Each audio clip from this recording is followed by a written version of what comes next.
Good morning from Comparative. Shane Joyce here. I thought this morning that I would just have a bit of a game with the grandmother fig tree by running into it to start with, but just play with some sticks. I have a number of sticks here.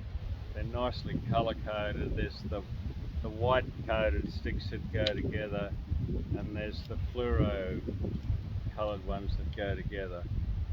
So let's look at the white ones to start with, and in relation to pasture growth.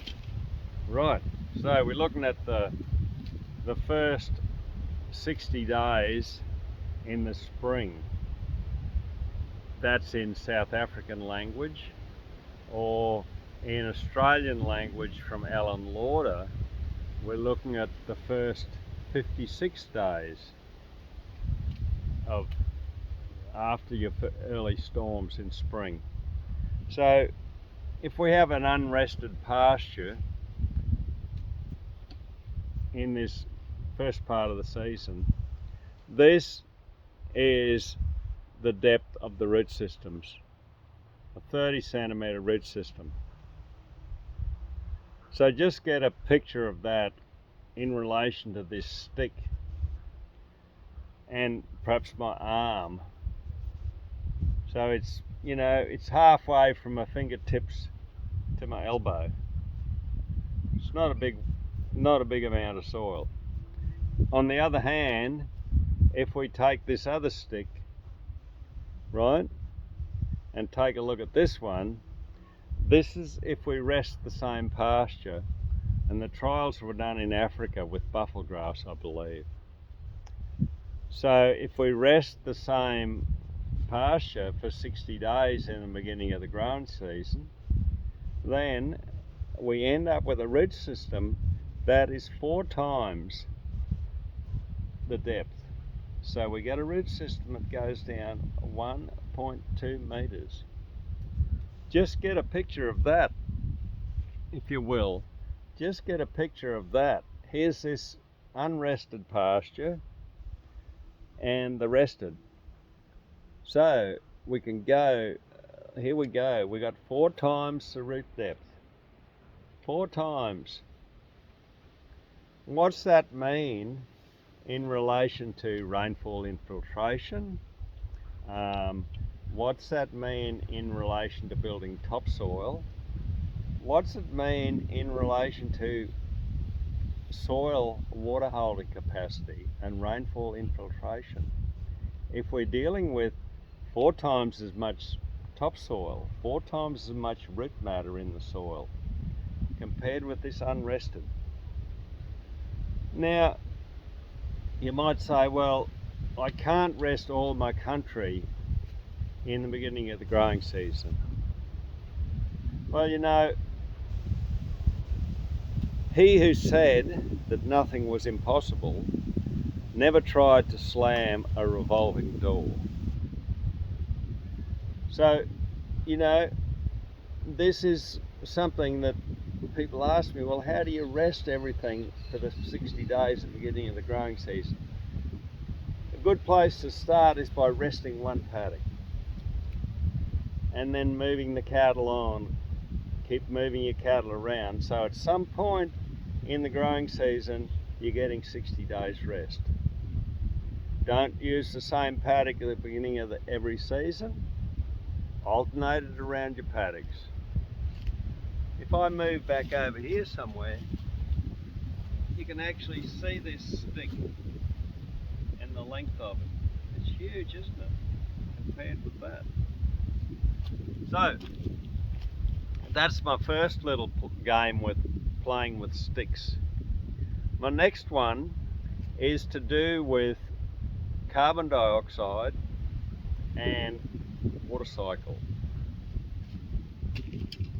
So we're talking about the heat dynamics of the planet, and we're talking about carbon dioxide.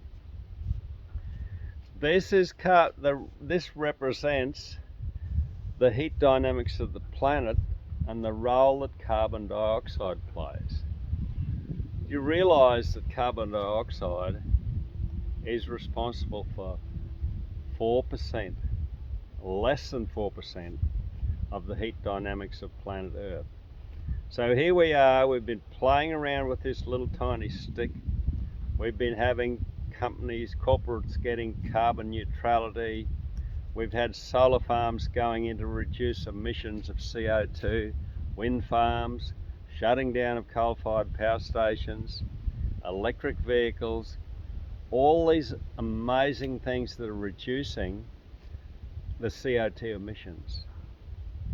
And as fast as we reduce our CO2 emissions, I'm not saying CO2 emissions are a good thing, you know, there's a lot of crap that goes with them, a lot of the particles that come out of the exhaust pipe of your cars and your coal-fired power stations. But if you look at this little, you imagine this is a lever and you're trying to build a pyramid. This is the leverage you've got when you work with CO2. And when we do manage to reduce our emissions and sequester some of the CO2 back into the earth, guess what happens? The ocean releases the CO2 it's got stored. So our chances of reducing the atmospheric CO2 are what in Australia we call Buckley's chance. No hope whatsoever. If, on the other hand, we work with restoring water cycles. Now, the water cycle is responsible for 95% of the heat dynamics of planet Earth. And you can see the stick that I have that represents water cycle. It's up here above my head. So this sucker is like 2 meters or more long compared with this little guy here. Look at that. Imagine the leverage we can get if we start to work on water cycles. I was watching something this morning on the water crisis in Perth, and they're using a desal plant. I bet you anything you like, if you went to Perth, you would see bucket loads of bloody water, of stormwater, that are creating a problem for them in the city. How do we get rid of all this stormwater? We're putting in drains to get rid of it, while we're pumping water out of the ocean and desaling it at great expense so people can water their lawns. How bloody ridiculous is that? How ridiculous is that?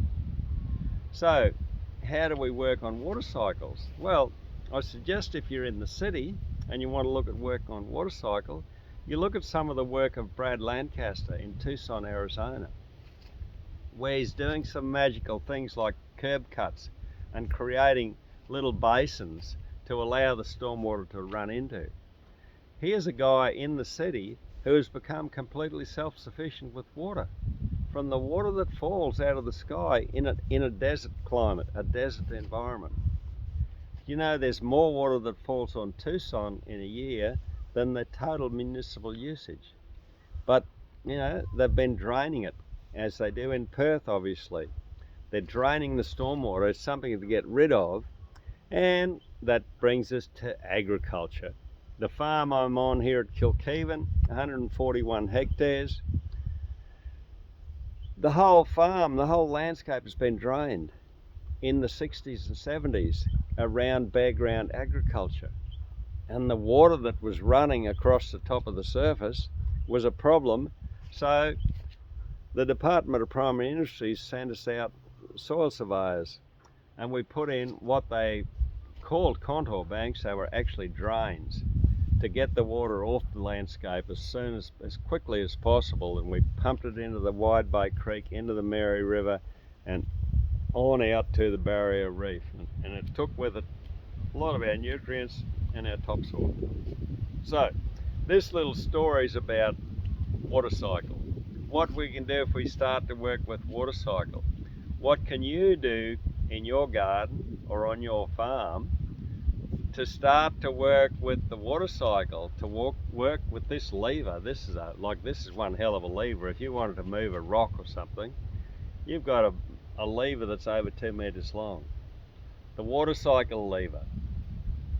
By comparison, here's the CO2 lever. If you're working on reducing emissions and reducing the CO2 in the atmosphere, I suggest the best way to work with the CO2 in the atmosphere is to say, this is the hugest bloody free resource we've got, right? Along with sunshine and rain, and we can take this CO2 out of the atmosphere, we can work with the water cycle, we can grow bloody plants. We can grow like massive vegetation. And that's what I'm seeing happening across landscapes now. We've had 380 millimeters so far for this year in just two and a half months, less than 2.5 months. And the vegetation on this farm is ballistic. We've got grass up over my head. My cows are bloody embarrassed.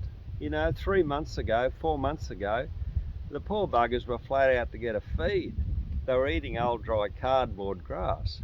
Now, they're kind of embarrassed because they can't handle the grass that's here. They're getting mud fat. And, you know, in the face of that, I just sold cattle off. They were ready for turn off. I wasn't going to hold them here and you know, waste time trying to eat the grass with them. I'll let that grass recycle, like the massive grass we grew here last summer. That's all now melted down into the ground. It's all been recycled, it's been composted into the soil. And I'm working vigorously here with water cycle because I believe this is like magic. We've been presented this opportunity. We've got broken water cycles all over this country, and if we can work with improving the water cycle, repairing the water cycle, then the huge potential we've got in agriculture is just it is so massive, it's unbelievable. And this is the lever. This is the water cycle lever. This is the CO2 lever. Now, the best thing we can do with CO2 is turn it into plant growth. We can turn it into something that helps us repair the water cycle. And we can do this through a number of methodologies. One of the big methodologies we've got floating around now is the work of Peter Andrews and natural sequence farming. So, you know, get your stuff together if you haven't. Come along to a Tarwin Truck Park training workshop on how to do natural sequence farming, how to put the contours in, how to start to repair your water cycle on your landscape. Bye bye.